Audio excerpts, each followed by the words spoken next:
أعوذ بالله من الشيطان الرجيم. بسم الله الرحمن الرحيم. اقترب للناس حسابهم وهم في غفلة معرضون فيأتيهم من ذكر من ربهم محدث إلا استمعوه وهم يلعبون لاهية قلوبهم أسروا والذين ظلموا هل هذا إلا بشر مثلكم أفتأتون السحر وأنتم تبصرون قال ربي يعلم القول في السماء والأرض وهو السميع العليم بل قالوا أضغاث أحلام بل افتراه بل هو شاعر فليأتنا بآية كما أرسل الأولون ما آمنت قبلهم من قرية أهلكناها أفهم يؤمنون سبحان الله. وما أرسلنا قبلك إلا رجالا نوحي إليهم فاسألوا أهل الذكر إن كنتم لا تعلمون وما جعلناهم جسدا لا يأكلون الطعام وما كانوا خالدين ثم صدقناهم الوعد فأنجيناهم ومن نشاء وأهلكنا المسرفين لقد أنزلنا إليكم كتابا فيه ذكركم أفلا تعقلون وقد كصرفنا من قرية كانت ظالمة وأنشأنا بعدها قوما آخرين فلما أحسوا بأسنا إذا هم منها يركضون فلما تركوا وارجعوا إلى ما أترفتم فيه ومساكنكم لعلكم تسألون فلما أحسوا بأسنا إذا هم منها يركضون لا تركوا وارجعوا إلى ما أترفتم فيه ومساكنكم لعلكم تسألون قالوا يا ويلنا إنا كنا ظالمين فما زالت تلك دعواهم حتى جعلناهم حصيدا خامدين وما خلقنا السماء والأرض وما بينهما لاعبين لو أردنا أن نتخذ لهوا لاتخذناه من لدنا إن كنا فاعلين بل نقذف بالحق على الباطل فيدمغه فإذا هو زاهق ولكم الليل مما تصفون وله من في السماوات والأرض ومن عنده لا يستكبرون عن عبادته ولا يستحسرون يسبحون الليل والنهار لا يفترون أم اتخذوا آلهة من الأرض هم ينشرون لو كان فيهما الله لفسدتا فسبحان الله رب العرش عما يصفون سبحان الله. لا يسأل عما يفعل وهم يسألون أم اتخذوا من دونه آلهة قل هاتوا برهانكم هذا ذكر من معي وذكر من قبلي بل أكثرهم لا يعلمون الحق فهم معرضون وما أرسلنا من قبلك من رسول إلا نوحي إليه أنه لا إله إلا أنا فاعبدون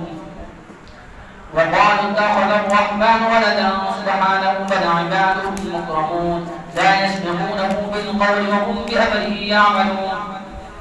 يعلم ما بين أيديهم وما خلفهم ولا يشفعون إلا لمن ارتضى وهم من خشيته مشفقون ومن يقل منهم إني إله من دونه فذلك نجزيه جهنم كذلك نجزي الظالمين سبحان الله. أولم يرى الذين كفروا أن السماوات والأرض كانتا رتقا ففتقناهما وجعلنا من الماء كل شيء حي أفلا يؤمنون وجعلنا في الأرض رواسي أن تميد بهم وجعلنا فيها فجالا سبلا لعلهم يهتدون وجعلنا السماء سقفا محفوظا وهم عن آياتها معرضون وهو الذي خلق الليل والنهار والشمس والقمر كل في فلك يسبحون وما جعلنا لبشر من قبلك الخلد أفإن مت فهم الخالدون كل نفس ذائقة الموت الشر والخير فتنة وإلينا ترجعون وإذا رآك الذين كفروا إن يتخذونك إلا هزوا أهذا الذي يذكر آلهتهم وهم بذكر الرحمن هم كافرون خلق الإنسان من عدم سأريكم آياتي فلا تستعجلون ويقولون متى هذا البعض إن كنتم صادقين سبحان الله لم يعلم الذين كفروا حين لا يكفون عن وجوههم النار ولا عن دونهم ولا هم ينصرون بل تأتيهم بغتة فتبغتهم فلا يستطيعون ردها ولا هم ينظرون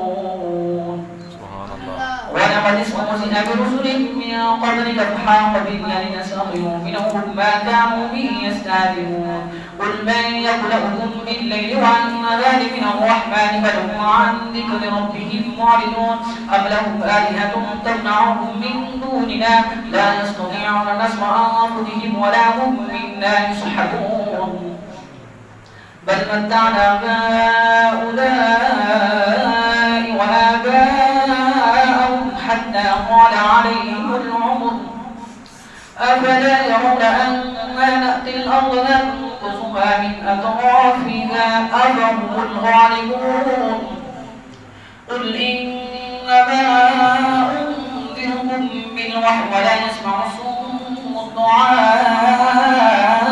إذا ما ينظرون ولئن مؤسسة صفحة من عذاب ربك ليقولن يا ويلنا إنا كنا ظالمين ووضع الموازين القسط ليوم القيامة فلا تظلم نفس شيئا وإن كان مثقال حبة من خردل أتينا بها وكفى بنا حاسبين سبحان الله ولقد آتينا موسى وهارون الفرقان وضياء وذكرا للمتقين الذين يخشون ربهم بالغيب وهم من الساعة مشركون وهذا ذكر مبارك أنزلناه فأنتم له منكرون ولقد آتينا إبراهيم رشده من قبل كنا به عالمين إذا قال لأبيه وقومه ما هذه التماثيل التي أنتم لها عاكفون قالوا وجدنا آباءنا لها عابدين قال لقد كنتم أنتم وآباؤكم في ضلال مبين قالوا أجئتنا بالحق أم أنت من اللاعبين قال بل ربكم رب السماوات والأرض الذي فطرهن وأنا على ذلك من الشاهدين وتالله لأكيدن أصنامكم بعد أن ظلوا مدبرين فجعلهم جذاذا إلا كبيرا لهم لعلهم إليه يرجعون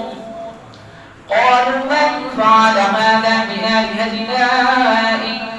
إنه لمن الظالمين قالوا سمعنا فتى يذكر قال له إبراهيم قالوا فأتوا به على أعين الناس لعلهم يشهدون قالوا أأنت فعلت هذا بآلهتنا يا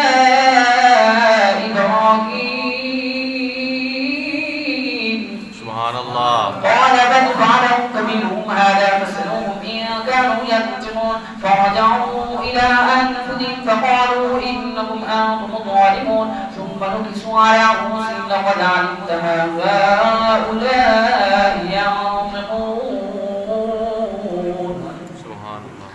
قال فتعبدون من دون الله ما لا ينفعكم شيئا ولا يضركم أف لكم ولما تعبدون من دون الله فلا تعقلون قالوا حرقوه وانصروا آلهتكم إن كنتم فاعلين قل لا يا نار كوني بردا وسلاما على إبراهيم وأرادوا به كيدا فجعلناهم الأخسرين ونجيناه ولوطا إلى الأرض التي باركنا فيها وكنا بكل شيء عالمين باركنا فيها للعالمين ونجيناه إلى الأرض التي باركنا فيها للعالمين قالوا حرقوا وانصروا آلهتكم إن كنتم فاعلين قل لا يا نار كوني بردا وسلاما على إبراهيم وأرادوا به كيدا فجعلناه الأخسرين ونجيناه ولوطا إلى الأرض التي باركنا فيها للعالمين ووهبنا له إسحاق ويعقوب نافلة وكلا جعلنا صالحين وجعلناهم أئمة يهدون بأمرنا وأوحينا إليهم فعل الخيرات وإقام الصلاة وإيتاء الزكاة وكانوا لنا عابدين ولوطا آتيناه حكما وعلما ونجيناه من القرية التي كانت تعمل الخبائث إنهم كانوا قوم سوء فاسقين وأدخلناه في رحمتنا إنه من الصالحين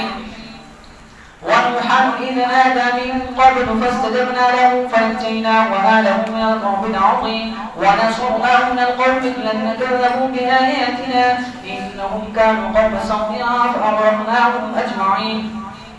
وداود وسليمان إذ يحكمان في الحرث إذ نفشت فيه غنم القوم وكنا لحكمهم شاهدين ففهمناها سليمان وكلا آتينا حكما وعلما وسخرنا مع داود الجبال يسبحن والطير وكنا فاعلين وعلمناه صنعة لبوس لكم لتحسنكم من بأسكم فهل أنتم شاكرون ولسليمان الريح عاصفة تجري بأمره إلى الأرض التي باركنا فيها وكنا بكل شيء عليم ومن الشياطين من يغوصون له ويعملون عملا دون ذلك وكنا لهم حافظين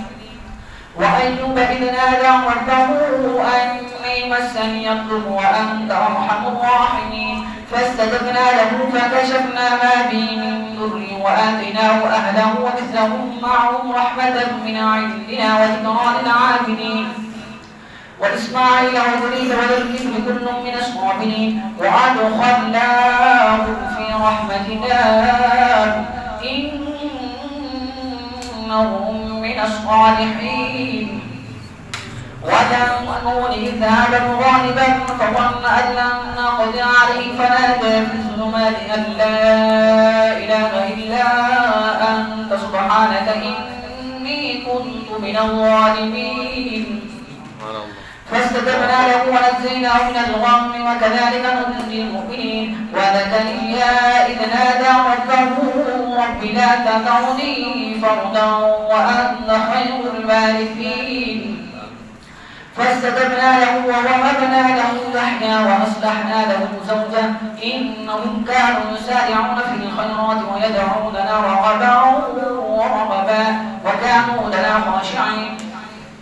والذي أحصنت فرجها فنفخنا فيها من روحنا وجعلناها وابنها آية للعالمين إن هذه أمتكم أمة واحدة وأنا ربكم فاعبدون وتقطعوا أمرهم بينهم كلهم إلينا راجعون فمن يعمل من الصالحات وهو مؤمن فلا كفران لسعيه وإنا له كاذبون وحرام على قرية أهلكناها أنهم لا يرجعون حتى إذا فتحت يأجوج ومأجوج وهم من كل حدب ينصلون واقترب الوعد الحق فإذا هي شاخصة أبصار الذين كفروا يا ويلنا قد كنا في غفلة من هذا بل كنا ظالمين إنكم وما تعبدون من دون الله حصب جهنم أنتم لها واردون لو كان هؤلاء آلهة ما وردوها كل فيها خالدون سبحان الله لهم فيها زفير وهم فيها لا يسمعون إن الذين سبقت لهم منا الحسنى أولئك عنها مبعدون لا يسمعون حسيسها وهم فيما اشتهت أنفسهم خالدون لا يحزنهم الفزع الأكبر وتتلقاهم الملائكة هذا يومكم الذي كنتم توعدون يوم نطوي السماء كطي السجل للكتب كما بدأنا أول خلق نعيده وعدا علينا إنا كنا فاعلين ولقد كتبنا في الزبور من بعد الذكر أن الأرض يرثها عبادي الصالحون إن في هذا لبلاغا لقومنا عابدين وما أرسلناك إلا رحمة للعالمين قل إنما يوحى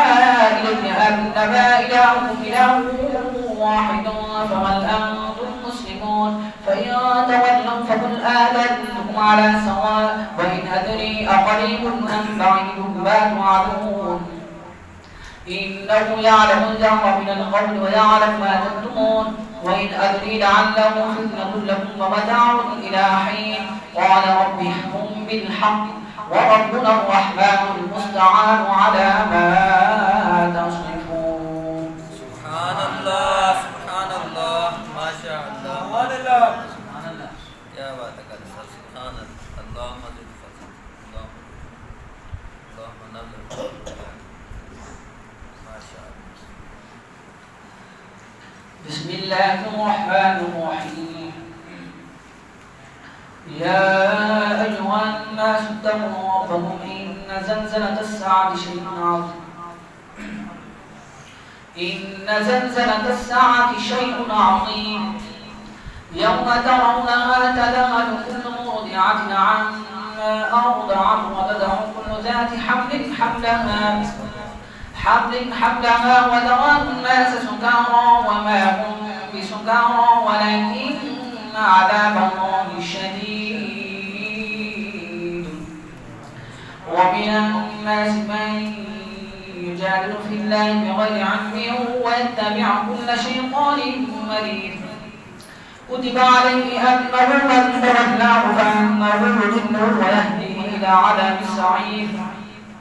يا أيها الناس إن كنتم في ريب من البعث فإنا خلقناكم من تراب ثم من نطفة ثم من علقة ثم من مضغة مخلقة وغير مخلقة لنبين لكم ونقر في الأرحام ما نشاء إلى أجل مسمى ثم نخرجكم طفلا ثم لتبلغوا أشدكم ومنكم من يتوفى ومنكم من يرد إلى أرض العمر لكي لا يعلم من بعد علم شيئا وترى الأرض هامدة فإذا أنزلنا عليها الماء اهتزت وربت وأنبتت من كل زوج بهيج ذلك بأن الله هو الحق وأنه يحيي الموتى وأنه على كل شيء قدير وأن الساعة آتية لا ريب فيها وأن الله يبعث من في القبور ومن الناس من يجادل في الله بغير علم ولا هدى ولا كتاب منير ثاني عطفه ليضل عن سبيل الله له في الدنيا خزي ونذيقه يوم القيامة عذاب الحريق ذلك بما قدمت يداك وأن الله ليس بظلام للعبيد. سبحان الله. ومن الناس من يعبد الله على حرف فإن أصابه خير اطمأن به وإن أصابته فتنة انقلب على وجهه خسر الدنيا والآخرة ذلك هو الخسران المبين يدعو من دون الله ما لا يضره وما لا ينفعه ذلك هو الضلال البعيد يدعو لمن ضره أقرب من نفعه لبئس المولى ولبئس العشير إن الله يدخل الذين آمنوا وعملوا الصالحات جنات تجري من تحتها الأنهار إن الله يفعل ما يريد. سبحان الله. من كان يظن أن لن ينصره الله في الدنيا والآخرة فليمدد بسبب بسبب إلى السماء ثم ليقطع فلينظر هل يذهبن كيده ما يغيظ وكذلك أنزلناه آيات بينات وأن الله يهدي من يريد.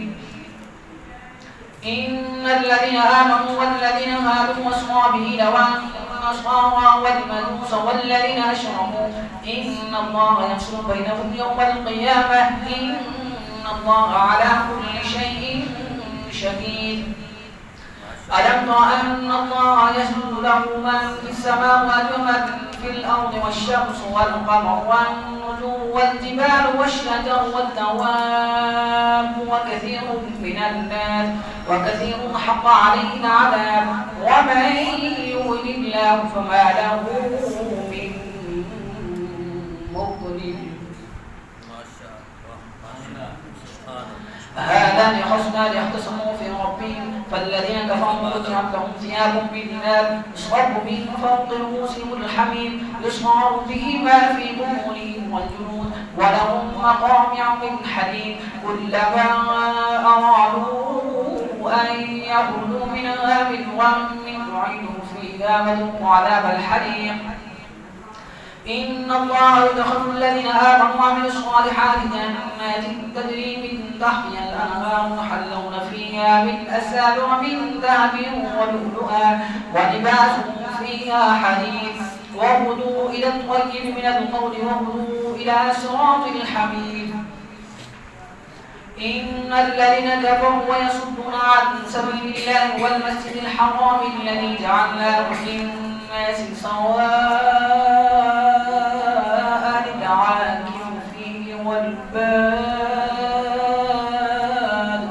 ومن يرد فيه بإلحاد بظلم نذقه من عذاب أليم. وإذ بوأنا لإبراهيم مكان البيت ألا تشرك بي شيئا وطهر بيتا للطائفين والقائمين والركع السجود وأذن في النار بالحج يأتوك رجالا وعلى كل ضامر يأتين من كل فج عميق ليشهدوا منافع لهم ويذكروا اسم الله في أيام معلومات على ما رزقهم من بهيمة الأنعام فكلوا منها وأطعموا البائس الفقير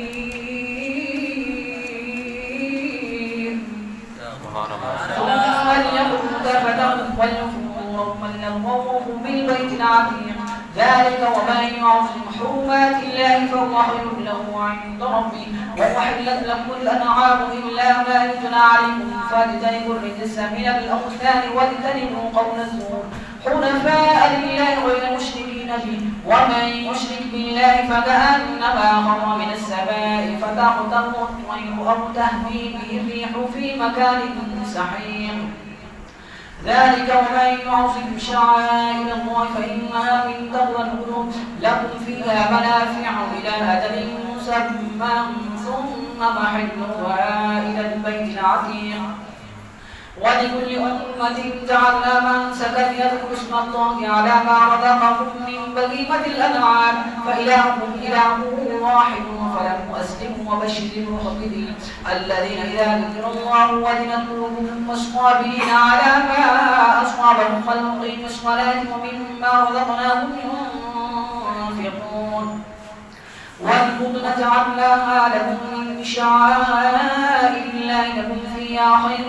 فاذكروا اسم الله عليها صواف فإذا وجبت جنوبها فكلوا منها وأطعموا القانع والمعتر كذلك سخرناها لكم لعلكم تشكرون. لن ينال الله لحومها ولا دماؤها ولكن ينال التقوى منكم كذلك سخرها لكم لتكبروا الله على ما هداكم وبشر المحسنين. إن الله يدافع عن الذين آمنوا إن الله لا يحب كل خوان كفور. أذن للذين قاتلوا بأنهم ظلموا وإن الله على نصرهم لقدير للذين أخرجوا من ديارهم بغير حق إلا أن يقولوا ربنا الله ولولا دفع الناس بعضهم ببعض لهدمت صوامع وبيع وصلوات ومساجد يذكر فيها اسم الله كثيرا ولينصرن الله من ينصره إن الله لقوي عزيز الذين إن مكناهم في الأرض أقاموا الصلاة وآتوا الزكاة وأمروا بالمعروف ونهوا عن المنكر ولله عاقبة الأمور.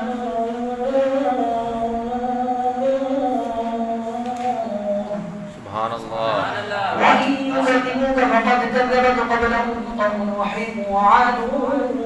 وثمود وقوم إبراهيم وقوم لوط وأصحاب مدين وكذب موسى فأمليت للكافرين ثم أخذتهم فكيف كان نكير فكأي من قرية أهلكناها وهي ظالمة فهي خاوية على عروشها وبئر معطلة وقصر مشيد أفلم يسيروا في الأرض فتكون لهم قلوب يعقلون بها أو آذان يسمعون بها فإنها لا تعمل الأبصار ولكن تعمل القلوب التي في الصدور ويستعجلونك بالعذاب ولن يخلف الله وعده وإن يوما عند ربك كألف سنة مما تعدون.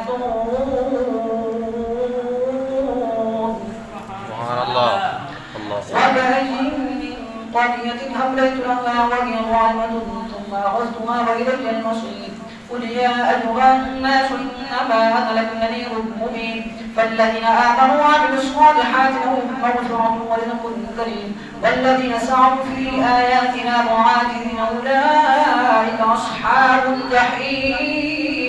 الجحيم. أحسن. وما أرسلنا من قبلك من رسول ولا نبي إلا إذا تمنى ألقى الشيطان في أمنيته فينسخ الله ما يلقى الشيطان ثم يحكم الله آياته والله عليم حكيم ليجعل ما يلقى الشيطان فتنة للذين في قلوبهم مرض والقاسية قلوبهم وإن الظالمين لفي شقاق بعيد وليعلم الذين أوتوا العلم أنه الحق من ربك فيؤمنوا به فتخبت له قلوبهم وإن الله على هادي الذين آمنوا إلى صراط مستقيم. ولا يزال الذين كفروا في مرية منه حتى تأتيهم الساعة بغتة أو يأتيهم عذاب يوم عظيم الملك يومئذ لله يحكم بينهم فالذين آمنوا وعملوا الصالحات في جنات النعيم والذين كفروا وكذبوا بآياتنا فأولئك لهم عذاب مهين والذين هاجروا في سبيل الله ثم قتلوا أو ماتوا ليرزقنهم الله رزقا حسنا وإن الله لهو خير الرازقين لندخلنهم مدخلا يرضونه وإن الله لعليم حليم ذلك ومن عاقب بمثل ما عوقب به ثم بغي عليه لينصرنه الله إن الله لعفو غفور ذلك بأن الله يولج الليل في النهار ويولج النهار في الليل وأن الله سميع بصير ذلك بأن الله هو الحق وأن ما يدعون من دونه هو الباطل وأن الله هو العلي الكبير ألم تر أن الله أنزل من السماء ماء فتصبح الأرض مخضرة إن الله لطيف خبير له ما في السماوات وما في الأرض وإن الله لهو الغني الحميد ألم تر أن الله سخر لكم ما في الأرض والفلك تجري في البحر بأمره ويمسك السماء أن تقع على الأرض إلا بإذنه إن الله بالناس لرؤوف رحيم وهو الذي أحياكم ثم يميتكم ثم يحييكم إن الإنسان لكفور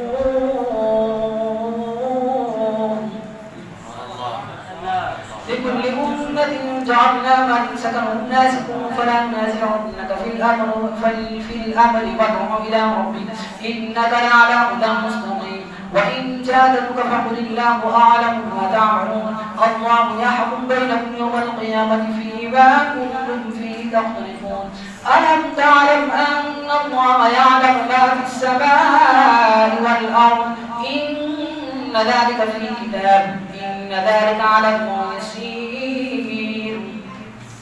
ويعبدون من دون الله ما لم ينزل به سلطانا وما ليس لهم به من علم وإن إن الظالمين لفي شقاق بعيد ويعبدون من دون الله ما ينزل به سلطانا وما ليس لهم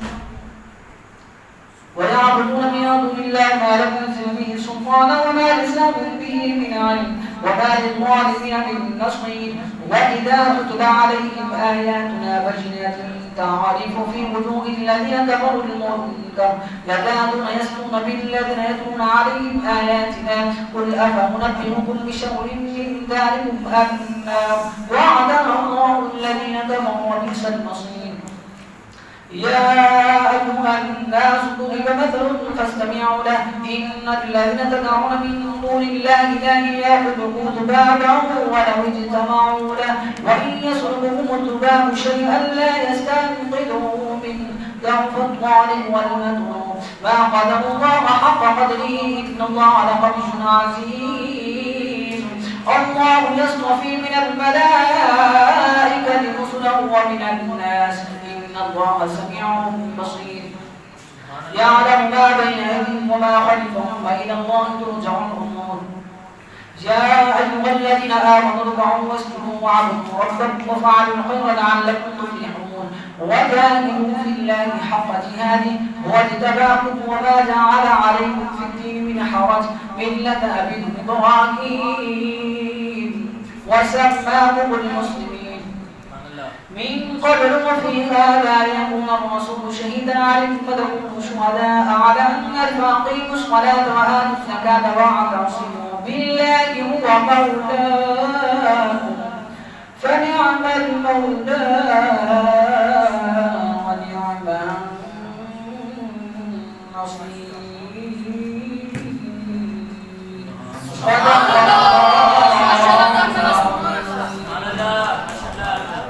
نعرہ تکبیر نعرہ رسالت نعرہ رسالت عظمت و شان مصطفیٰ مقام مصطفیٰ عظمت قرآن حامل قرآن ماشاءاللہ ان تمام مفاظ اکرام کو اللہ پاک سلامت رکھے بہت ہی اچھے لہجے میں بہت ہی پیارے ترنم میں بہت ہی اچھے انداز میں ماشاءاللہ حافظ محمد مدثر علی صاحب نے ہمیں 70واں پارہ سنایا ہے اللہ عز و جل ان کو کامیابی اور کامرانی عطا فرمائے اور ماشاءاللہ جتنی تعریف کی جائے اتنی کام ہے بہت اچھے انداز میں ماشاءاللہ پڑھا ہے اللہ پاک ان کے سوز و انداز میں برکت عطا فرمائے آمین بجاہ النبی الرحیم بسم اللہ الرحمن الرحیم اللهم صل على سيدنا ومولانا محمد معدن الجود والكرم وآله وصحبه وبارك وسلم آمين اللهم ربنا آتنا في الدنيا حسنة وفي الآخرة حسنة وقنا عذاب النار ربنا وقنا عذاب القبر وقنا عذاب الحشر وقنا حساب الميزان يا إله العالمين يا رب العالمين يا أحكم الحاكمين يا الله يا رحمن يا الله يا رحيم یا اللہ یا کریم جتنا بھی شبینہ کے اندر قرآن پاک پڑھے گئے یا رب العالمین اپنی بارگاہ اقدس میں شرف قبولیت فرما آمین یا رب العالمین بتقاضا بشری میں غلطی کوتاہی کوئی کمی بیشی ہو چکی ہے اپنے فضل سے معافی عطا فرما اور اپنے کرم سے جو پڑھا گیا کلام ہے قبول فرما کے ہم سب کے لیے بخشش و نجات کا ذریعہ بنا اللہ پاک قرآن پاک پڑھنے والوں کو سننے والوں کو سعادت دارین عطا فرما یا رب العالمین وقت نکال کر جو سامعین نمازی تشریف لاتے ہیں اوپر اسلامی بہنیں تشریف لاتی ہیں اے یا اللہ سب تو سب کی دلی مرادوں کو پورا فرما سب کے حالات کو تو جانتا ہے سب کی مرادوں کو تو جانتا ہے سب کی تمناؤں کو اے مولا تو جانتا ہے یا رب العالمین سب کی خواہشات کو تو جانتا ہے یا رب العالمین سب کے ظاہر و باطن کو تو جاننے والا ہے مولا تیری بارگاہ میں تیرے پیارے کلام قرآن مجید فرقان حمید کا واسطہ پیش کرتے ہیں اے مولا اس پاک کلام کی برکت سے ہماری زندگیوں کو پاک کر دے یا رب العالمین ہمارے نامہ اعمال کو گناہوں سے پاک کر دے یا مولا ہمیں ہماری زندگیوں کو مشکلات سے پاک کر دے مولا اپنے پاک نام کی برکت سے یا رب العالمین ہمارے سینوں کو منور فرما یا رب العالمین اتق اللہ کا درد عطا فرما 5 وقت کا نمازی پکا نمازی بنا دے مولا ماہ رمضان کا صدقہ کر کے ہمارے سینوں کو نور قرآن سے مزین فرما اللہم نور قلوبنا بالقرآن وزین اخلاقنا بالقرآن ونجنا من النار بالقرآن اللہم رب اغفر وارحم وانت خیر الراحمین اللہم اجرنا من النار اللہم اجرنا من النار اللہم اجرنا من النار یا رب العالمین آج 25ویں شب ہے یا رب العالمین اگر یہ لیلۃ القدر ہے تو اس قدر والی رات کی برکت سے یا رب العالمین یہاں مسجد کے اندر اسلامی بھائی اسلامی بہنوں نے جتنے بھی ہاتھ اٹھائے ہوئے ہیں اللہ پاک سب کے اٹھے ہوئے ہاتھ پہلی بھی جوڑیاں اپنی رحمتوں برکتوں کرم نوازی سے بھر دے مولا دلوں کے اندر جو نیک جائز تمنائیں دعائیں ہیں اللہ پاک سب کی نیک جائز تمنائیں دعائیں پوری فرما مولا جو بیمار ہیں ان کو شفا کاملہ عطا فرما حافظ محمد ارحم صاحب ان کی اپنی جان ان کے بارے ان کی دعا کے لیے کہا گیا اللہ سب جو ان کو شفا کاملہ عطا فرما صحت والی تندرستی والی ایمان والی درازی عمر بالخیر عطا فرما اور بھی بہنیں جتنے بھی آتی ہیں اللہ پاک سب کو شفا والی تندرستی والی ایمان والی درازی عمر بالخیر عطا فرما ہمارے بہنوں کے نصیب اچھے فرما اپنے گھروں میں ان کو سکون عطا فرما بے اولادوں کو اولاد دولینہ سے سرفراز فرما اللہ پاک جو مدینے کی طرف لیے ہوئے ہیں اللہ سمجھر ایک بار تو دکھا دو رمضان میں مدینہ بے شک بنا لو آقا مہمان دو غریب کا اس نے بھی مدینہ دیکھ لیا اس نے بھی مدینہ دیکھ لیا یا رسول اللہ تب ہم بھی کہیں کہ ہم نے بھی مدینہ دیکھ لیا یا رب العالمین بڑی غریبی ہے مجبور ہو گئے ہیں نبی پاک علیہ السلام کے در سے دور ہو چکی ہیں اگر وہ اجازت یا رسول اللہ تو دیکھنے آئیں مدینہ پاک کی گلیاں گھومنے آئیں اگر نبی کی دید ہو جائے تو قسم خدا کی ہم غریبوں کی عید ہو جائے یا رسول اللہ انظر حالنا یا حبیب اللہ اسمع قالنا اننا فی بحر ہم مغرقن خذ یدی سہل لنا اشقالنا کہتے رہتے ہیں دعا کے واسطے بندے تیرے کر دے پوری یا رسول ہر بے کس و مجبور کی آمین بجاہ النبی الامین سبحان ربک رب العزت عما یصفون وسلام علی المرسلین والحمد للہ رب العالمین برحمتک یا ارحم الراحمین.